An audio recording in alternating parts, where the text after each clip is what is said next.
Hello and welcome to ALL32. My name is Arabia, and here we talk all things football. Today, I had a very interesting day. I had career day at Robert Gray Elementary School in Capitol Heights, Maryland. So, shout out to Robert Gray Elementary School for having me. That was so much fun. I spoke in front of about 100 fourth and fifth graders. And when I say they just gave me so much energy, they gave me so much life, because you never know what you're going to get with like a group of young people. They might not be feeling you. They might not be in a good mood. They might be hungry. They might be tired and just whatever. But great school, great crowd. Administration was great. Teachers were great. Everybody was amazing. Because it was career day, they had like a Doppler, like they had like the weather truck outside. They had military trucks outside that the kids could climb in on, police, all types of things. And when I say I just had so much fun talking to the kids, and they asked really good questions. And yeah, it was really great. I talked to them today about the trenches, and I asked them to name like NFL players. Of course, they name like quarterbacks mostly, some running backs and wide receivers, but only one kid in the entire auditorium could name somebody in the trenches. I was like, offensive line or defensive line, and one kid named Tyler Linderbaum. Yeah. So I was like, "Are you a Ravens fan?" He was like, "Yeah." And also his name is Tyler. So we talked about the importance of the trenches and how quarterbacks and receivers and all these positions that follow the ball might be cool and like really like fun and exciting to watch, but the game really starts in them trenches. So I got 9 volunteers to come up, and I put them 5 in position as the offensive line, and I put 4 in position as the defensive line, and kind of talked about how important it is for that to develop before the wide receiver ever even touches the ball. And then we talked about studying. I talked about like the A gap, B gap, C gap. I talked about the 1 hole, 3 hole, 5 hole, 2 hole, 4 hole, 6 hole. And just even that by itself for a group of fourth and fifth graders is a lot. So I was like, look, in order to be an athlete, you also have to study, especially a football player. You got to study. So I talked about studying. And then as far as my career, I talked about thinking for yourself, like being an independent thinker and working hard, because nothing replaces hard work. You can be talented, you can be smart, you can be attractive, you can be funny, you can be kind. But if you don't work hard, you will never reach the heights that you want to reach. So anyway, it just gave me so much energy, and they really liked it. A lot of the kids came up to me after, which I was like so surprised about. So that was just so much fun. So shout out to Robert Gray Elementary School for having me today for career day. Moving on. So because I had career day, I'm wearing this dress. I'm not wearing anything Fanatics, but Fanatics is still having 25% off using code NUTMEG for 25% off. Use the ALL32 link in the description and code NUTMEG for 25% off Fanatics. Let's get into it. I've been seeing people say that, I haven't been, or we, I think the network Come and Talk to Me hasn't really been talking about the Jaguars. So I want to talk about the Jaguars Chargers game, which I wanted to talk about a few days ago, but just kind of got caught up in other things. This was a game that I predicted incorrectly. I had the Chargers winning this game, but also knowing that the Chargers have had a tumultuous season.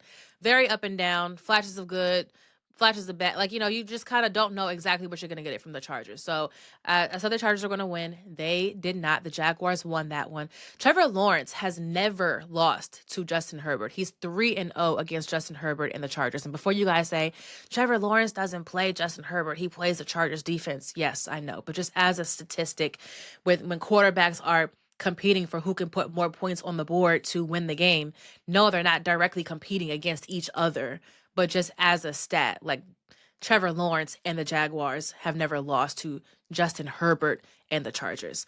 Trevor Lawrence is 3-0 in that regard.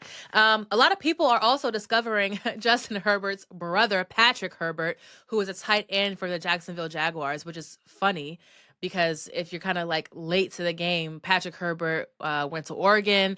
He's a tight end. He was signed as an undrafted free agent this year to Jacksonville, and he was signed to the practice squad in August. So shout out to their mom and dad, because the genetics go crazy. Patrick and Justin look just alike. Siblings sometimes don't super look alike. Like if you see people together, you might be like, oh, I can kind of see it, but like, no, Justin Herbert and Patrick Herbert look just alike.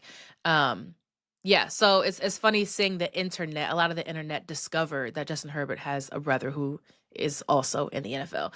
The Jaguars did a lot right. They did a lot right. They controlled time of possession. Chargers defense just could not get off the field. Jaguars offense had the ball for 38 minutes of the game versus the Chargers offense who had it for about 22 minutes of this game. So Jaguars did that right, controlling time of possession, keeping their offense on the field, getting the Chargers offense off the field. Jacksonville only had one penalty, which was for 5 yards. That's great. If you can play disciplined football and not beat yourself and put yourself in precarious situations, then that's great. The Jaguars had 30 first downs. The Chargers had 8. 8. Jacksonville had 30 first downs. The Chargers had 8. The Chargers defense could not get a single sack. 0 sacks. The Chargers had 3. The Chargers offensive line just did not look good at all. The Jaguars took advantage of an opportunity on their schedule, and they came out with the win. So shout out to Jacksonville. Definitely wanted to give the Jaguars love. We'll kind of touch on them later on. I'm giving you flowers now, but you might not like what I have to say about them later. On to Jacoby Brissett. Now, we've been very vocal on this program about how Jacoby Brissett has come in for the Cardinals and really taken things over, and how the Kyler Murray era very well may be at a close. Jacoby Brissett last week set an NFL record for 47 completed passes. Last week versus their division mate 49ers, he was 47 for 57, threw for 452 yards, 2 touchdowns, and 2 interceptions. He surpassed Drew Bledsoe and Jared Goff, who previously had the record with 45 completions. Drew Bledsoe did it in 1994. Jared Goff did it, I think, in 2019. So those 452 passing yards ranks 7th most in Cardinals history, and it's the most since Kurt Warner threw for 472 yards in 2008. So all of that, right? A mouthful. Pause. 47 completed passes, NFL record, passing Drew Bledsoe and Jared Goff's previous record of 45. 452 passing yards, 7th most in Cardinals history, the most since Kurt Warner. All that, and the Cardinals lost. Cardinals lost. I've spoken about how people love these quarterbacky numbers, these quarterbacky stats. How many passing yards does he have? How many this, how many that? But ultimately, if the team is losing, it goes to my point that you can be a really good quarterback and lose games, which is why wins and losses to me a lot of times, not all the time, but a lot of times, are not quarterback stats. Good quarterbacks lose lots of games. Sometimes bad quarterbacks win games because of defenses or because coaching or their schedule or whatever, right? So anyway, not only did they lose, Jacoby Brissett also was very vocal about how he doesn't care about the record or anything like that. He himself said he'd rather throw for 3 yards and win the game, and that he does not care at all about the records and these quarterbacking numbers because they lost. Arizona is 3-7 at the bottom of an otherwise very good NFC West. And Kyle Shanahan, after the game, said that he has a lot of respect for Jacoby Brissett every time he's played him. So now the question is, what are the Cardinals to do? It seems to me like the Kyler Murray era is closed. Jacoby Brissett is a layover and just a Band-Aid to stop the bleeding, but not a permanent solution. They're currently projected about 9th in draft order. Right now, if the season were to end, the Cardinals are about 9th. By the way, just speaking of draft order, the Rams are currently projected to have a top 10 pick because of the Falcons. They acquired a first-round pick from the Falcons. The Falcons traded back into the first round earlier this year with the Rams and got edge rusher James Pierce Jr. with the number 26 pick. So far this season, James Pierce has about an average pass rush grade, about an average run defense, but the pass rush is really where he's more strongly suited. 3 sacks in the season, 5 solo tackles, 1 assist, 23 pressures, and 1 forced fumble. Not bad for a rookie, first round pick out of Tennessee. I'm interested to see how he develops, but I say all that to say the Rams are great and will have a high pick depending on how Atlanta's season goes, in addition to their later first-round pick. So that's insane for the Rams to have a top 10 pick, another first-round pick, and then already be as good as they are. Insane. Back to the Cardinals. Jonah Williams and Kelvin Beacham's contracts are coming to a close, so they, in the draft, may want to shore up an offensive lineman. In terms of needs, they could use another running back. They could use a quarterback. So we'll see. It's like you almost don't want to put another quarterback in a position if you don't have an offensive lineman, because 2 offensive linemen's contracts are expiring it's like, do you address the offensive line first and stick with Jacoby or try to figure out some trades during the season, or do you go get your quarterback? So I think between an offensive lineman, quarterback, running back, maybe wide receiver to work with Marvin Harrison Jr., they've got some things to figure out as far as draft order. Next, Jamar Chase spit on Jalen Ramsey, right? In the Bengals' 12-34 loss to the Steelers last week. He said he didn't. We all saw that he did. So he's being suspended without pay, just like Jalen Carter was suspended. But because he was ejected so early in the game, they pretty much said that served as his suspension. So they're suspending Jamar Chase. Of course, he's not going to get paid because he's not playing that game. And he's appealing the suspension. My initial question was why. I went on Twitter and I posted, like, serious question. Why is Jamar Chase appealing this? And all the answers that I got back basically were just like, it's part of the process. Like, if you represent someone legally, then just part of the process, even if you know that your client is wrong, you're just going to appeal. Because worst thing they can say is no. Worst they can say is no. Best they can say is yes. So you got to try your hand. But to me, that screams a lack of accountability, a lack of leadership. Not only did you do that despicable thing, on top of that, you lied about it after the fact. And on top of that, now when you're reprimanded, now when, you get suspended, you're appealing it like you, as if you didn't do that. So disgusting thing. Hated to see that happen. The appeal is absolutely ridiculous. Some people are like, you know what? Suspend him another game for wasting everybody's time. I'm not going that far. But the appealing it is absolutely insane, on top of lying about it. Well, to no one's surprise, actually, Justin Fields is benched. Speaking of the end of eras, Justin Fields is benched. We came up here and talked about, I think last week, how the Jets very soon, maybe moving on from Justin Fields and on to Tyrod Taylor.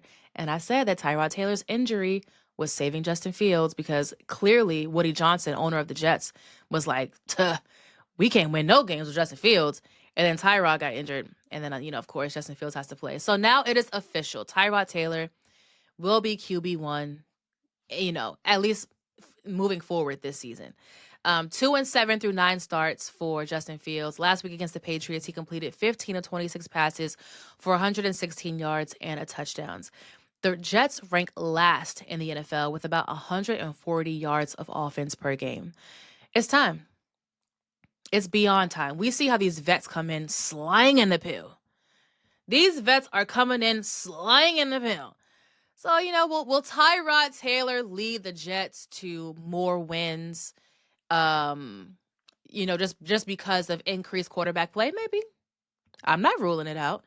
After seeing Joe Flacco and Jacoby Brissett and just all these people coming in at these vets coming in at backup quarterback and making the offense look different, I wouldn't be surprised. Tyrod would have taken over sooner had he not been injured. But the 36-year-old wasn't available, so now he's quarterback in New York. Let's talk about playoff contenders versus Super Bowl contenders, because a lot of times I talk about contenders and playoff contenders, but let's look at the NFL playoff picture as a family, and I'm going to give my opinion on teams that are just playoff contenders, and that means they're competing to win their division for that ticket for that for that ticket to the playoffs, or they're like a wild card spot or like maybe on the bubble. So we'll talk about the 7 teams that are kind of locked in, and then we'll talk about like 2 or 3 teams that are just on the outside. Starting with the NFC Eagles, they're Super Bowl contenders. Contenders. I can see them contending to make the Super Bowl. They just got, they're the reigning Super Bowl winners. They know how to get it done, obviously, in the regular season and the postseason. They're contending for a Super Bowl. Rams, Super Bowl contenders. Offense, defense, special teams, coaching, culture. I trust them in the postseason. I trust the veteran Matthew Stafford with all those weapons around him. Kyron Williams, Puka when he's healthy, Devontae. I mean, they just I trust the Rams in the postseason and that defense for sure. Bears, playoff contenders. Playoff contenders. I don't think they're competing for a Super Bowl. I think they're competing for the NFC North.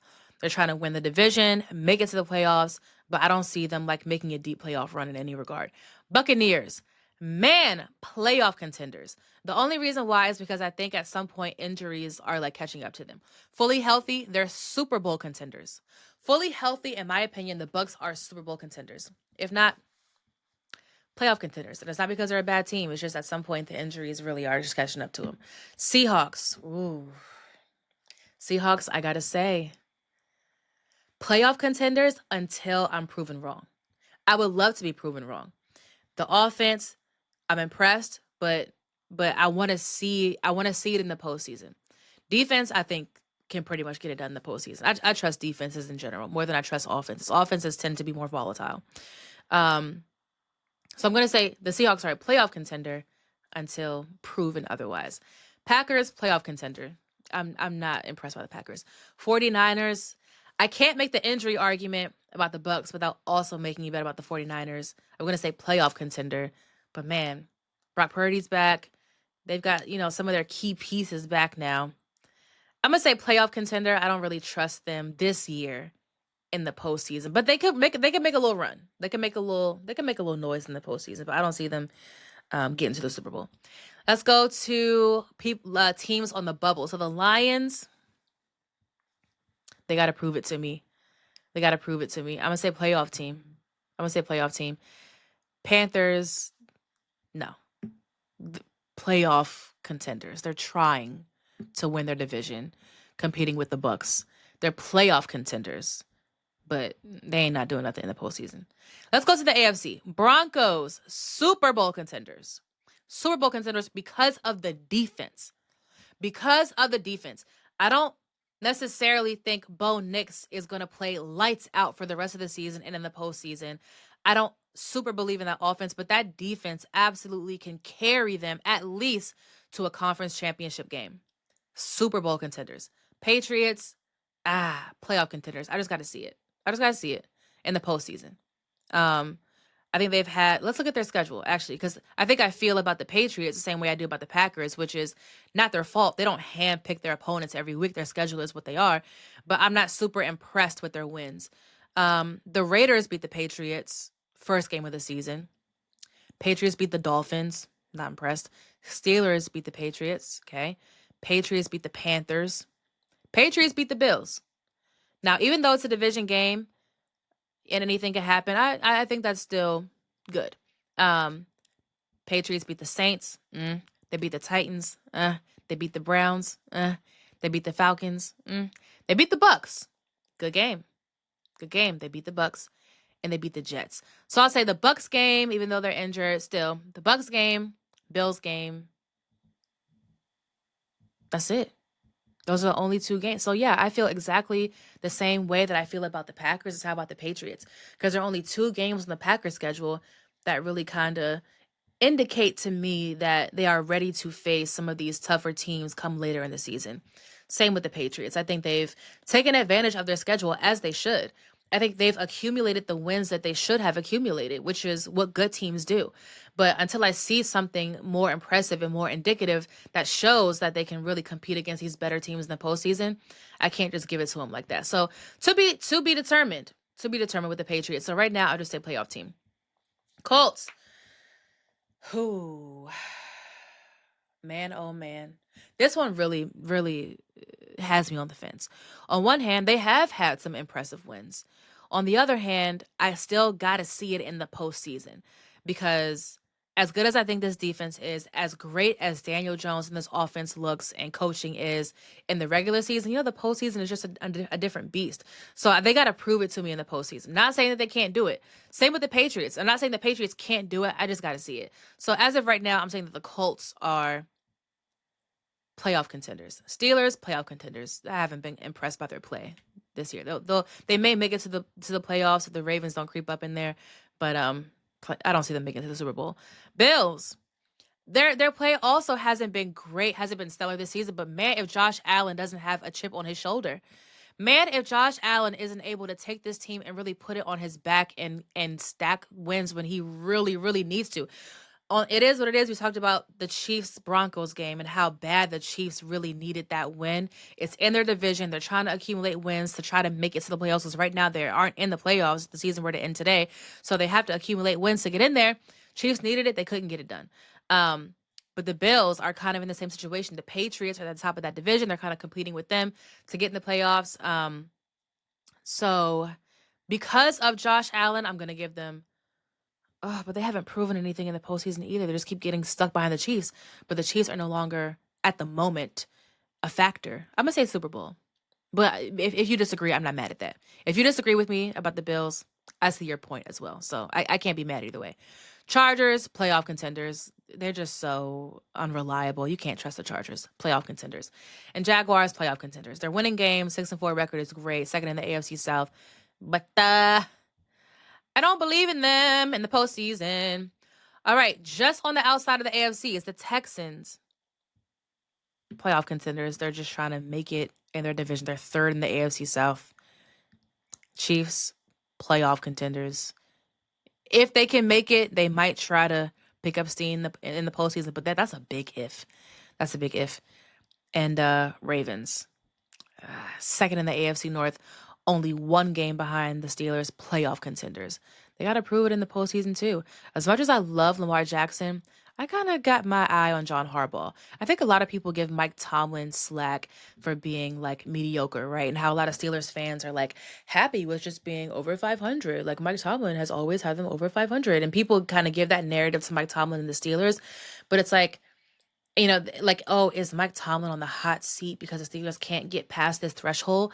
But I don't hear the same amount of noise about John Harbaugh and about how people thought that Greg Roman was the absolute devil and that he needed to get out of there. So now Greg Roman's out of there. And with the other Harbaugh, he went from Harbaugh East to Harbaugh West. And now Harbaugh East has Todd Monken, who be showing his behind in the postseason as well. And, I think it's interesting that Mike Tomlin is on this hot seat that John Harbaugh is not, when it comes to his team and getting past this threshold. The only saving grace that anybody in the AFC could say these days is like point to the Chiefs. Like if it weren't for the Chiefs, then maybe Josh Allen, then maybe Lamar Jackson, then maybe maybe not the Steelers, but all these other teams may have made it. So with the Chiefs out of the way, the Chiefs kind of cleared out. It's like, who's going to now take the reins? Is it going to be the Broncos? Is it going to be the Patriots, the Colts? Like, who's going to be the one to take advantage of the Chiefs kind of sliding out of that dynasty? So that's just my opinion. If you disagree, I would love to hear your takes and why. Like, I love, because this is all opinion based. This isn't like a fact. Like, this is just how I feel. So if you feel differently, I would love to hear your opinion. The Broncos, speaking of like teams that haven't done anything to impress me, the Broncos have now beaten both Super Bowl teams from earlier this year, from, last season's Super Bowl. The Broncos have beat the Chiefs and the Broncos have beat the Eagles. They have a bye next week. This coming week, they have a bye. Then after that, they have the Commanders. Lord have mercy. Then after that, they have the Raiders. So basically, they have 3 bye weeks in a row. If you really look at their schedule, they have a bye week, then they have a bye week, then the bye week. Commanders, all they got to do is get off the bus. If every player, if 11 players, and they can play all 11 on offense and defense and special teams, and one coach. If 11 players and one coach make it to the game, then the Broncos will win. And kind of same with the Raiders. But you know how I feel about division games. There is some alternate universe where Geno Smith and the Raiders beat the Broncos. I don't think it's going to happen at all. But in some alternate universe, that division game scenario happens this year. So I'm excited to see how they finish the season and how they enter the postseason and who's really going to be at the top of the AFC and get that first seed and bye week and, see how everything else shapes up, especially in the AFC North. Very interesting. A lot of people have been asking me about this ALL32 hat that I was wearing in the video yesterday and being like, oh, is there merch? Is there merch? Is there merch? The answer is no, there's no merch. But I've been asked so much that I'm tempted to get some merch. Hats, maybe like hoodies or a sweat, crew necks. I think an ALL32 crew neck could be cute. Something like that. So I'm going to look into it. If I end up doing it, I'll definitely let you know. This is just my personal hat. But if I come out with ALL32, apparel, maybe like a little canvas bag. I have all 32 canvas bags as well. I have an all 32 mug, like a cup that I drink my tea out of. So if I do more apparel and accessories and stuff, I'll definitely let you know. Remember, 25% off of Fanatics. Use the all 32 link in the description box and code NUTMEG for 25% off Fanatics. We will see you tomorrow with Coach George. We are getting in them trenches. We're talking Colorado football. We're also talking Shador Sanders because, that's like his little nephew. He's known since he was younger. We're going to really get into it. I'm going to try to get in their business. I be trying to keep it cool around Coach George, but I be having questions. And I try to respect his privacy, but I might be a little intrusive tomorrow and just ask him some questions. But he's so good at just being politically correct and directing the attention away from that he gonna spin me. I already know it. But I look forward to seeing you guys tomorrow. Thanks for watching.